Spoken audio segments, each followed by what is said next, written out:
여러분 잘 오셨습니다. 새생명 축제를 위해서 비록 교회가 작은 교회입니다만은 참 많이 기도하고 그런 가운데 여러분이 오신 겁니다. 교회 한번 온다는 것이 간단치 않죠. 하나님의 그 은혜와 인도하심이 계셔서 오신 줄로 믿습니다. 오늘 한 분 한 분 가운데 하나님께서 큰 은혜와 축복을 주실 줄로 믿습니다. 여러분, 지난 그 주에 그 신문과 방송에서 이런 기사가 나왔습니다. 그 서울 아산병원의 그 흉부외과 의사분이 갑자기 교통사고로 돌아가시게 되었다는 그런 기사였습니다. 정말 대한민국이 필요로 하는 대체 불가능한 인재 중의 인재, 이 분야에서는 없어서는 안 될 세계적인 권위자라는 겁니다. 이분께 줄 서 있는 환자들이 너무 많고 대기 수술자들이 너무 많아서 이분이 병원 근처에 숙소를 두고 사실 정도로 그렇게 필요로 하는 그런 의사분이셨습니다. 환자들에게는 큰 희망이었던 분이죠. 그런데 너무도 갑작스럽게 트럭이 우회전을 하고 있었고 본인은 자전거를 타고 횡단보도를 건너고 있었고 교통사고로 이분이 돌아가시게 된 것입니다. 이 기사를 보면서 이런 마음이 들었습니다. 참 사람 일은 알 수가 없다. 살다가 무슨 일을 만날지 모른다. 살다가 무슨 병이 얻을지도 모르고 살다가 무슨 문제를 만날지도 모른다. 특별히 죽음을 만날지도 모른다. 우리는 여러분 죽음을 남일처럼 여기잖아요. 우리는 죽음을 대면하기 싫어하죠. 죽음에 대해서는 말하기도 불편해합니다. 그래서 우리는 죽음을 무시하고 살려고 하죠. 죽음에 대한 생각 자체를 안 하려고 합니다. 우리는 죽음에서 도망치죠. 그래서 여러분 죽음을 남일처럼 여기는 겁니다. 여러분 저도 지금까지 죽음을 제 문제로 크게 여기지 않았습니다. 그런데 여러분 몇 년 전에 저희 아버지께서 갑작스럽게 돌아가셨습니다. 건강하신 분이셨는데 갑자기 돌아가셨어요. 그때부터 여러분 죽음이 내 문제가 되는 거죠. 우리 가족의 문제가 된 겁니다. 거기다가 이제 어머니께서도 나이가 드시고 얼마 전에 또 크게 넘어지셨어요. 뇌출혈을 당하셨는데 또 어머니를 겪으면서 죽음에 대한 생각을 더 많이 하게 되었습니다. 사람의 그 일생이 이렇게 끝나는구나 그런 마음들. 인생이 너무 허무한 거예요. 저도 나이가 들면서 이 죽음에 대해서 이전보다 이제 더 많은 생각을 하게 되는 것 같습니다. 나에게도 그때가 오겠구나. 그때가 오겠다. 이런 가속 노화라고 하잖아요. 사람이 이러면 순식간에 늙는 것 같아요. 노안도 순식간에 오고 근육도 순식간에 빠지고 순식간에 찾아오는 것 같아요. 죽음도 마찬가지죠. 순식간에 찾아오는 거죠. 우리가 죽음을 회피하지만 결국 죽음은 내 가족의 문제이고 결국은 내 문제인 겁니다. 결국 죽음은 우리가 절대로 피할 수 없는 거죠. 여러분 인생에서 죽음만큼 큰 고통이 있을까요? 살아가는 일을 여러분 잃는 것만큼 더 큰 고통이 어디에 있을까요? 그런데 여러분 우리 인생이 힘든 것은 죽음뿐만이 아닙니다. 여러분 인생을 산다는 것 자체도 힘든 거예요. 사는 것이 여러분 어림없이 늘 기쁨이 있고 늘 평안이 있고 감사가 많이 있으면 얼마나 좋을까요? 그런데 인생이 그렇지 않죠. 우리가 어떻게 인생을 살아가죠? 불안과 염려와 두려움으로 살아가잖아요. 수많은 철학자들이 인생을 탐구하고 인간을 탐구했는데 그 결론은 인간은 소외되었더라는 거죠. 내가 왜 이 세상에 있는지, 또 뭘 위해 살아가는지 아무런 의미도 가치도 발견하지 못하는 거예요. 그래서 이 인간이라는 존재는 그 근본이 불안한 겁니다. 불안한 존재다. 그 불안으로 고통하는 겁니다. 나에게는 그 불안을 해결할 힘도 없고 능력도 없고, 그래서 그 불안 속에서 살아가는 거죠. 그 불안 속에서 넘어지고 실패하는 겁니다. 인생 살면서 낙심하고 좌절하고 깨어지고 아파하고, 사람에게 상처를 주고 또 상처를 받고, 인생을 힘들게 살아가는 거예요. 예수님께서 이렇게 말씀을 하셨습니다. 마태복음 11장 28절에 수고하고 무거운 짐진 자들아 다 내게로 오라 내가 너희를 쉬게 하리라. 예수님이 보실 때 인생이 수고하고 무거운 짐을 지고 살아가는 거예요. 수고하고 무거운 짐진 자들아. 우리가 인생을 자기 몸무게보다 더 큰, 더 무거운 짐을 지고 우리가 인생을 살아간다 이 말이지. 인생이 힘들어요. 이러면 이 힘든 것에서 끝나면 좋은데 그것이 끝나질 않습니다. 우리의 인생이 살면서 꺾이는 거예요. 꺾이는 인생. 인생이 꺾이더라. 나이가 들면 결국에는 꺾이는 거예요. 이러한 꺾임이 빨리 찾아오는 사람이 있고 조금 늦게 찾아오는 사람이 있을 뿐인 겁니다. 어떤 사람은 20대에 벌써 이게 찾아와요. 그 젊은 나이에 치열한 경쟁 속에서 인생이 막 날아올라야 될 이 젊은 사람들이 인생이 꺾여요.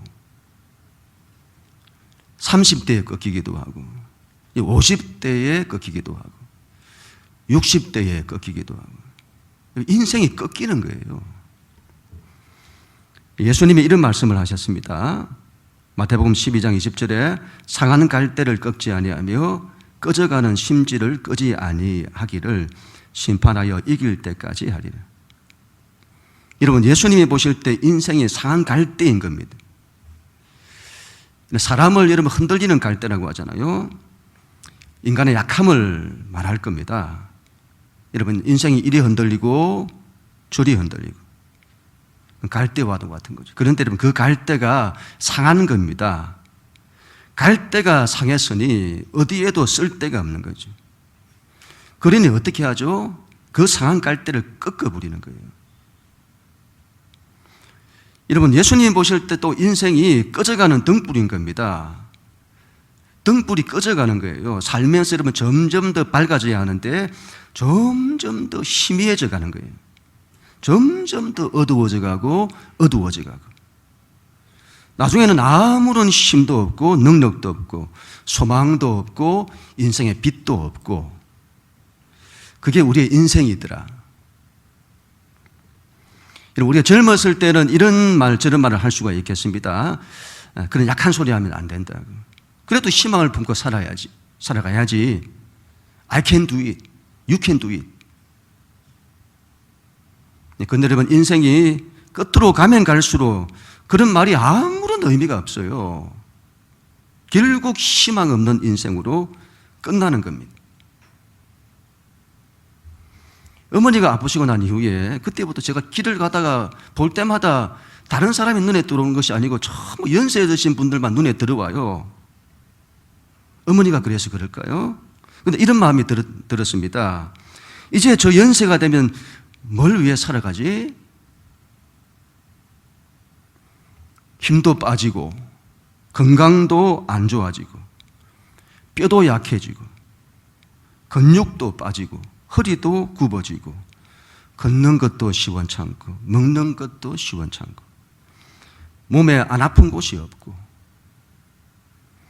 그때 이러면 대체 뭘로 살아가지?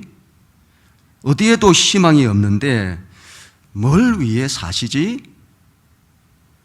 단지 좀 더 오래 살겠다는 그 한 가지를 위해서 사시는 건가?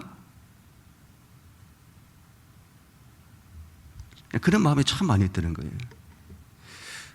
무슨 그런 고민을 합니까? 그냥 그렇게 살다가 가면 되지. 죽으면 모든 것이 끝나는데 그렇게 살다가 죽으면 되지. 죽으면 모든 것이 끝난다고. 누가 그런 말을 하던가요? 죽으면 모든 것이 끝난다고. 누가 그런 말을 하던가요? 우리는 누군가가, 우리가 아는 지인이 돌아가시면 그런 말들을 자주 하죠. 이제 더 이상 고통도 없는 그곳에서 편히 쉬시기를 기원합니다. 그렇게 말하죠. 그 마음은 이해가 됩니다. 그런데 여러분, 그곳이 편한 곳이라고 누가 이야기를 하던가요? 지금 이 세상도 안 편한데 그 세상이 편하다고 누가 이야기를 하던가요? 저도 이전에는 그렇게 생각을 했습니다.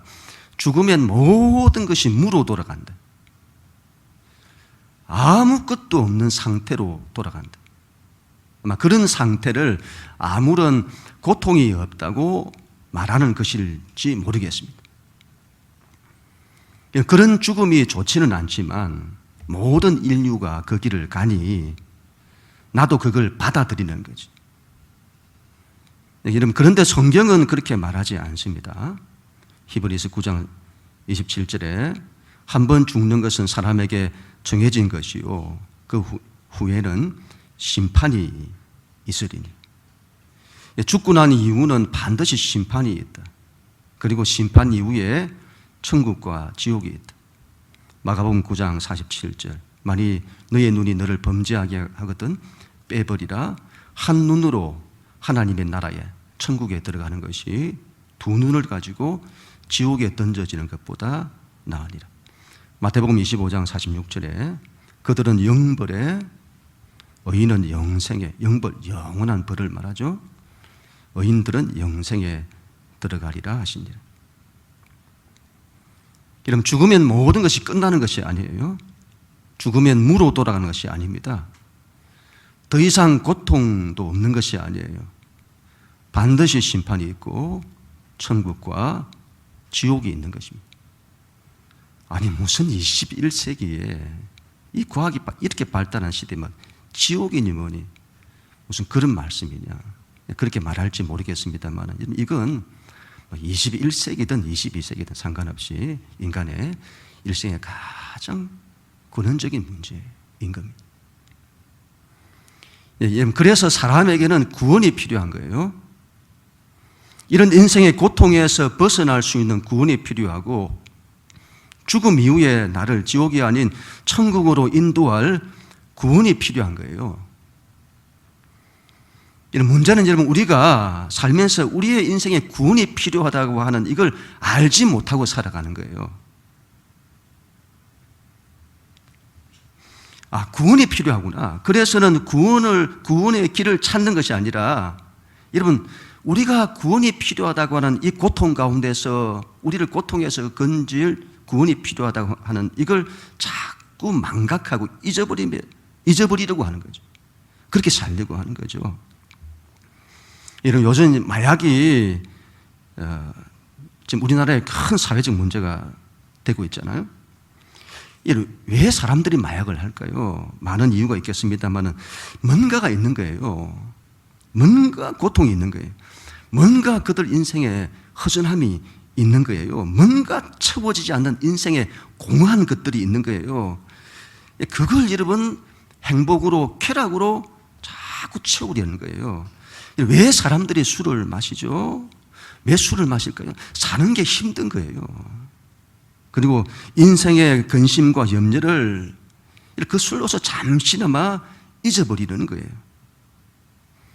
그런 식으로 이런 삶의 행복과 쾌락을 추구하면서 우리는 잊고 사는 거예요. 그러나 그것이 근본적인 해결책이 아닌 겁니다. 그런 식의 행복과 쾌락을 추구한다고 인생의 문제가 해결되는 것이 아니더라 이 말이죠. 사람에게는 반드시 구원이 필요합니다. 이런 인생의 고통과 좌절과 절망과 죽음으로부터 우리 인생의 이 허무함으로부터 벗어날 구원이 필요한 것입니다. 자신의 인생을 여러분 허무와 절망에 던져버리지 마세요. 인생의 마지막 죽음이라고 하는 허무주의에 자기 인생을 다 던져버려요. 자기를 구원하려고 해야 합니다. 자기 인생을 여러분 구원하려고 해야 합니다. 자기 가정을 구원하려고 해야 됩니다. 자기 가족들을 구원하려고 해야 됩니다. 어떻게 해요? 어떻게? 그렇다면 어떻게? 우리가 어떻게 해야 구원을 얻을 수 있을까요? 이런 종교를 가져볼까요? 불교를 믿어볼까요? 그러면 여러분 돌을 닦아야 한다고 말할 겁니다. 깊은 경지에 이르러야 된다고 말할 겁니다. 공을 들여야 한다고 말할 거예요. 힌두교를 믿어볼까요? 고행을 해야 한다고 말할 거예요. 유대교나 이런 이슬람교를 믿어볼까요? 율법을 행해야 한다고 할 거예요. 철학자들에게 가볼까요? 총의를 말할 겁니다.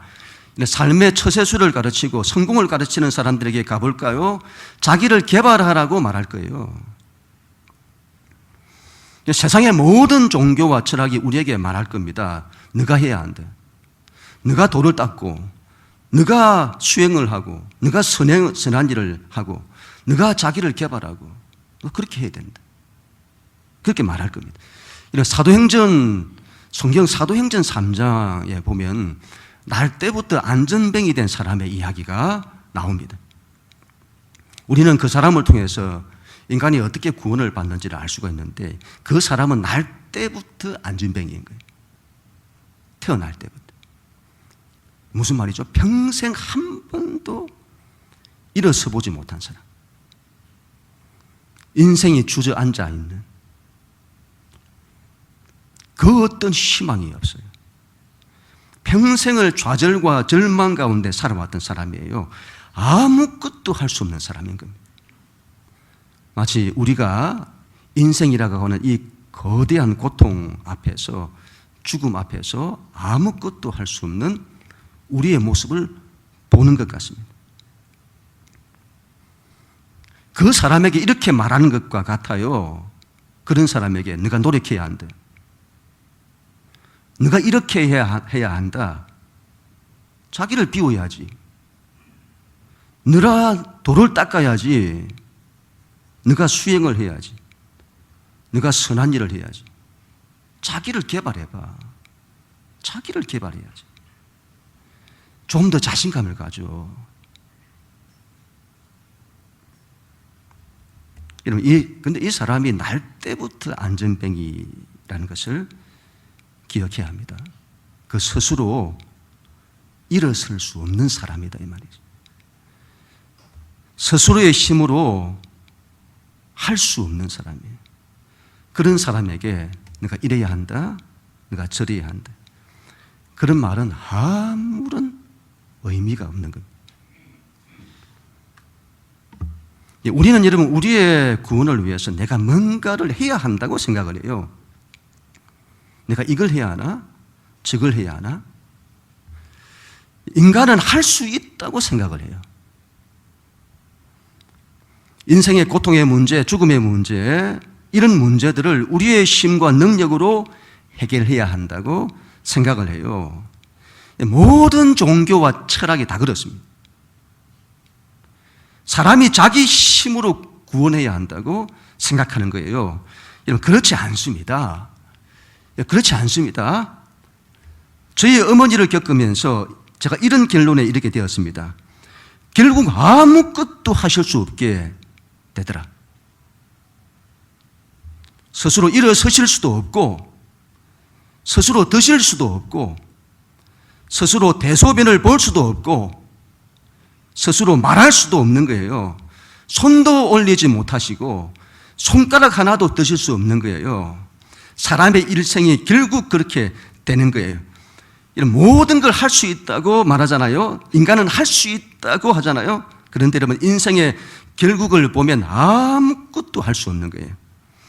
여러분, 인간이 뭔가를 할 수 있다고 말하는 것은 거짓말입니다. 그런데 여러분, 유일하게 한 분, 예수라고 하는 분에게 가면 이분은 이상한 거예요. 상식적이질 않아요. 너는 이렇게 해라. 너는 저렇게 해라. 너는 집착에서 벗어나야 해. 모든 인생의 고통이 집착에서 나오잖아. 너는 자신을 비워야 해. 너는 돌을 닦아야 해. 너는 수양을 해야 해. 너는 선한 일을 해야 돼. 너는 자기를 개발해야 해. 그런 말을 하지 않아요. 그분은 말씀하세요. 너희는 수고하고 무거운 짐을 졌다. 너희는 상한 갈대다. 너희는 꺼져가는 등불이다. 세상은 너희를 버린다. 결국 쓸모없다고 버린다. 결국 너희는 인생에서 버려진다. 버려진 인생이 된다. 멸망하는 인생이 된다. 그러나 나는 너희를 버리지 않는다. 나는 상한 갈대를 꺾지 않는다. 꺼져가는 등불을 꺼뜨리지 않는다. 너희가 쓸모없어도 나는 너희를 포기하지 않는다. 아침에 제가 밥을 먹는데 나이가 들면서 음식을 자꾸 흘리기도 하고 입 주위에 막 밥풀이 붙어 있기도 하는 겁니다. 그걸 보더니 바보 같다는 거예요. 이런 마음이 들었습니다. 내가 바보 같아도, 내 인생이 바보 같아도 하나님이 나를 사랑하시는 거예요. 나를 버리지 않는 거예요. 그리고 말씀하시는 겁니다. 그분은 말씀하세요. 내가 너를 구원할 거다. 내가 너를 살릴 거다. 여러분, 우리에게 필요한 것은 내가 뭔가를 하는 것이 아니에요. 내가 뭔가를 해서 돌을 닦아서 선한 일을 해서 내 인생을 구원하는 것이 아니에요. 여러분, 우리의 인생이 힘들고 지치고 내 인생이 꺾이고 내 인생의 빛이 어두워져가는 그런 나에게 필요한 것은 그런 나의 약한 손을 붙잡아주고 그런 내 인생의 아픔과 고통을 받아줄 구원자가 필요한 것입니다. 내가 너무도 힘들고 낙심하고 절망할 때에 그때 내 옆에서 왜 이렇게 했니?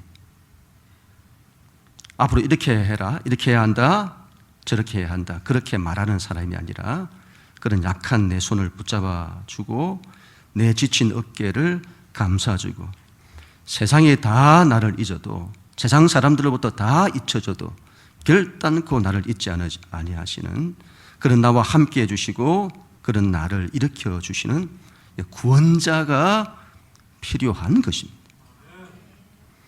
우리에게는 구원자가 필요합니다. 예수님이 이런 말씀하셨습니다.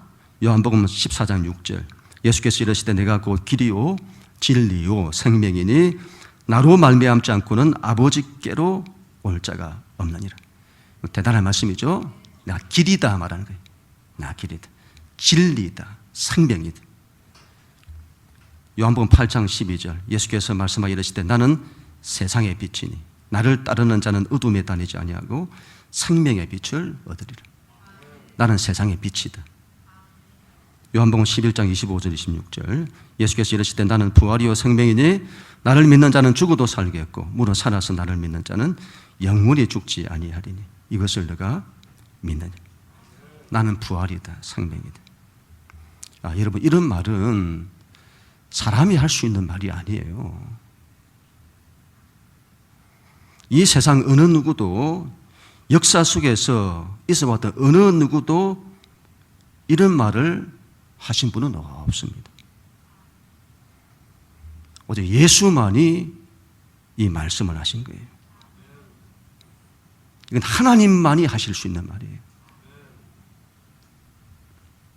그분께서 우리를 구원하시겠다고 하시는 겁니다. 내가 너의 길이 되어주겠다. 생명이 되어주겠다.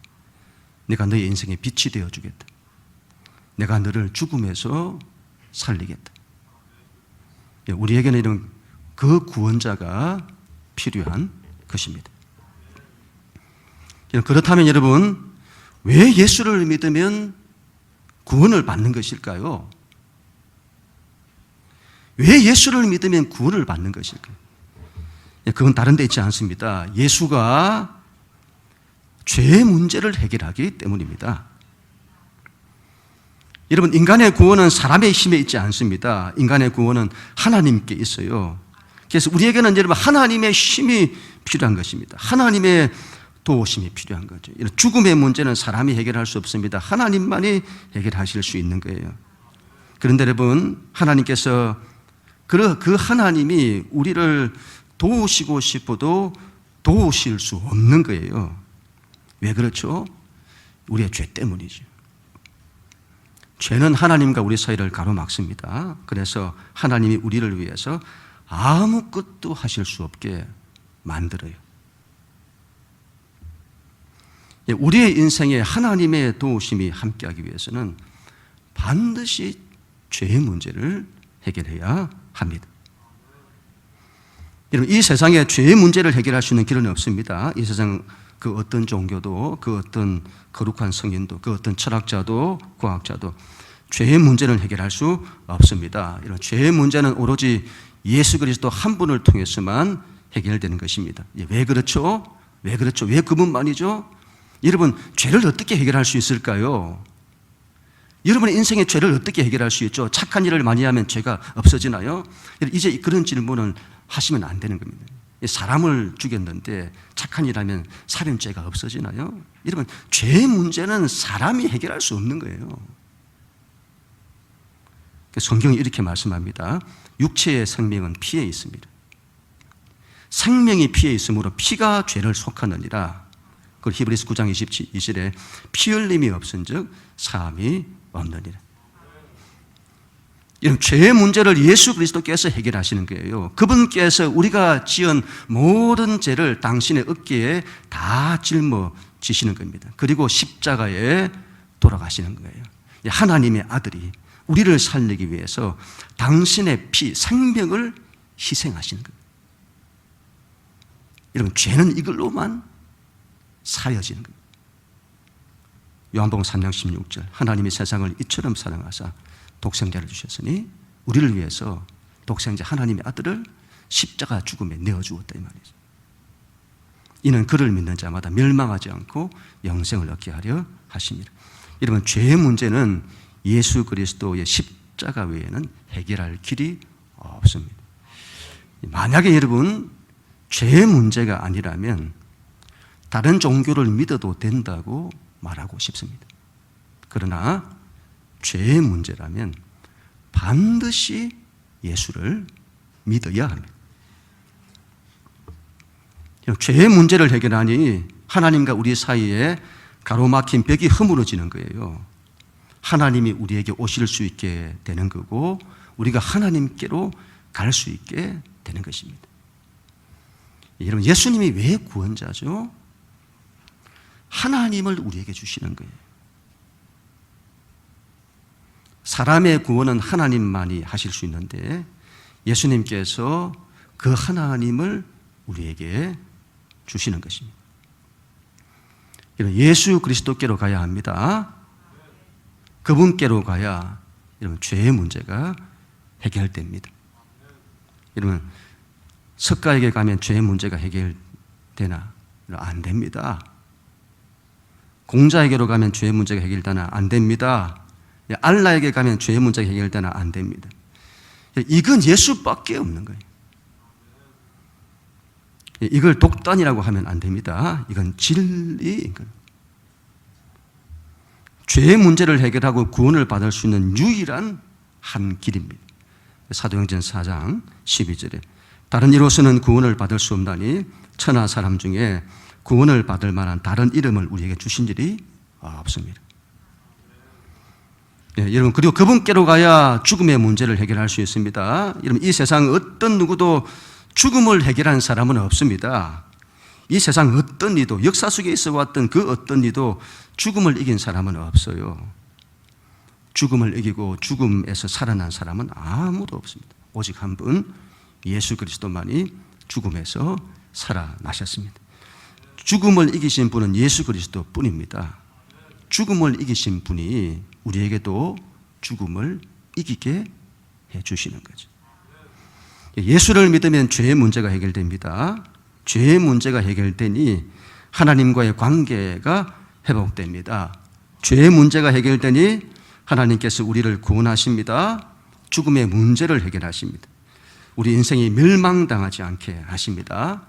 죽음 이후에 천국에 들어가게 하십니다. 부활하여 영생을 누리게 하십니다. 그것뿐만이 아니에요. 죽고 난 이후뿐만이 아니에요. 우리 살아가는 우리 인생, 우리의 삶의 모든 문제가 그분 안에서 해결되는 것입니다. 우리 인생에 어려움이 없어진다는 그런 말이 아니에요. 우리는 예수를 믿어도 여전히 죄가 작동하는 세상 가운데 사는 겁니다. 그러나 우리 곁에 하나님이 계신 겁니다. 그 하나님의 힘으로 그 모든 걸 이기는 겁니다. 인생의 불안도 이기고 두려움도 이기고 그것들이 우리 인생을 지배하지 못하게 하는 거예요. 예수 안에서 우리는 불안한 존재가 아닌 거예요. 이제부터 진정한 자유자가 되는 것입니다. 하나님의 사랑을 받게 됩니다.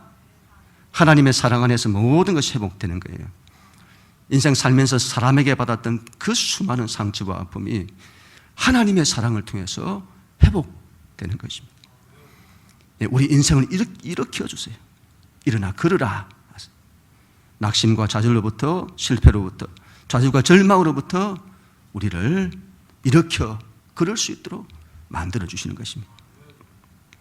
우리 인생에 말로 다 할 수 없는 은혜와 축복이 예수를 믿는 것에서 나오는 겁니다. 여러분, 예수를 믿어야 합니다. 그러면 구원을 받습니다. 그리고 예수를 잘 믿어야 합니다. 말로 다 할 수 없는 축복을 받게 됩니다. 예수를 믿어 구원을 받고 예수를 잘 믿어 하나님의 은혜와 축복 가운데 살아가는 우리 모두가 다 될 수 있기를 바랍니다. 여러분, 넘어져 있는 자신을 이렇게 세우세요. 자신을 구원하세요. 넘어져 있는 자기 인생을 구원하세요. 넘어져 있는 자기 가정을 구원하세요. 넘어져 있는 자녀들을 구원하세요. 꺾이는 인생을 다시 회복하세요. 꺼져가는 인생을 다시 밝히세요. 인생 마지막까지 여러분, 죽음의 순간까지 또 소망으로 여러분 살아가세요. 흠으로 살지 마시고 소망으로. 우리에게는 구원자가 필요한 것입니다. 예수 그리스도가 필요한 것입니다. 우리 인생의 새로운 시작, 새로운 우리 인생의 창조, 새로운 구원, 새로운 희망이 예수를 믿을 때 시작이 되는 것입니다. 예수 그리스도는 세상의 희망입니다. 그 예수를 믿어 구원받는 우리 모두가 다 될 수 있기를 주님의 이름으로